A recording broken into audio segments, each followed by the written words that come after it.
Hey, how are you guys today? So, question today is where are the poor richer? So, if you compare every country in the world and you just take the poorer people there, where are they richer?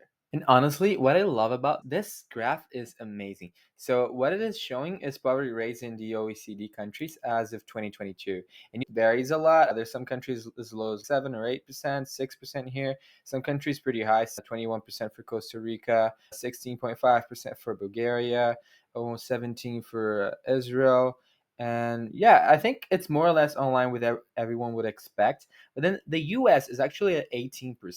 It might make you feel like, oh my God, the US is poor. 18% of people living below the poverty line. But there is a catch, and the catch is very important. So the catch is this one. The national poverty rate actually varies widely between countries. And there's a graph, it's beautiful here. National poverty rates versus GDP per capita in 2017. So you have the GDP per capita here, and then you have the national poverty rate here. And what it goes to show is that the richer a country is, the higher the poverty line is, which means that the US could have a higher poverty rate than, I don't know, Bolivia, but the poor in the US are actually making more than maybe the middle class in Bolivia, because the poverty rate is defined per country. It isn't defined like worldwide. So it's defined differently, as you can see. Some countries define it as $2, some is 5, 10, 20, and it varies a lot. Where are the poor richer? Clearly, it's this part of the graph. It's where the national poverty line is high up. For that, we have Luxembourg, we have Switzerland, we have the US. There are two little dots here that I can't quite figure out what they are. But I think they're probably like maybe Norway, maybe Denmark, definitely like pretty high up countries. Maybe Liechtenstein if it counts, maybe Monaco if it counts, I'm not sure.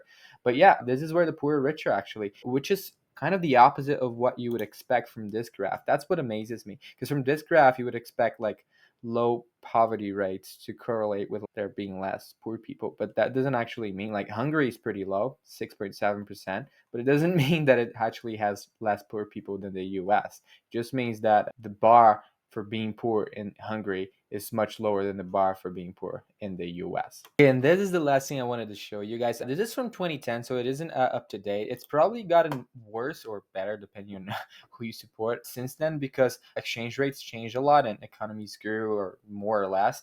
But this is the countries, some select European countries mostly, and the US.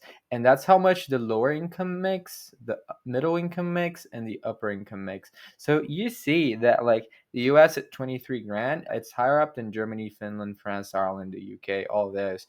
And it's pretty much the same as Denmark. And that's the poor, just to get it clear. So the poor in the US, they make as much as the poor in Denmark, which is quite unexpected. You would expect the poor in Denmark to make more, but it's not actually the case. Also, for the middle income in the US, they actually make a significant more than Denmark and even more than Norway. So it would actually be second. And then third, also, the US, the upper income makes more than everyone else except for Luxembourg. And of course, Luxembourg is really small. But what amazes me the most is all those countries, especially the ones over here, those top three. Netherlands, not so much. Germany, not much. But they're small. I don't think there's a million people in Luxembourg. There's only a couple in Norway and Denmark.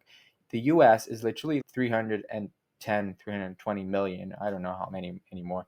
And the fact that it can provide such a high standard of living for that many people is truly a thing to inspire, to amaze everyone.